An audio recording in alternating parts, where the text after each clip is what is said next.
What does it mean to walk by faith? Well, I know what walking means. Walking means putting one foot in front of the other and staying upright, basically. When we're walking by faith, then we're listening for the Lord, coaching us on making each step by step. And so we're making those steps by faith. And eventually we'll get to it where the Bible says, faith without works is dead.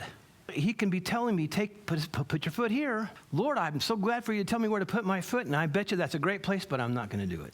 If your faith is not demonstrated by your actions, then it's not really working. There's been a theme going here in most of the services about how Jesus, his disciples had hardness of heart.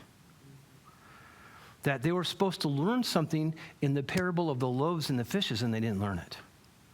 And so he feed another multitude, and they still didn't learn it. And Jesus says to them, what is the deal? Is your heart still hard? How come you don't see this? How come you don't get this? And so we talked about the children of Israel when they're getting ready to go across into the promised land. They sent the spies over to spy it all out, and 10 spies came back and said, oh, it's beautiful and scary. We can't do it. And so that put fear in everybody's heart. And so 3 times, we looked at this Sunday, 3 times, twice in chapter 3 and again in chapter 4 of Hebrews, it says, so today if you hear his voice, don't harden your hearts like they did in the day of rebellion. So okay, I don't want to be them, right? I mean, I don't want to spend my whole life in the wilderness. So it is up to us to walk in the blessings of the promised land by faith, being led by the Spirit.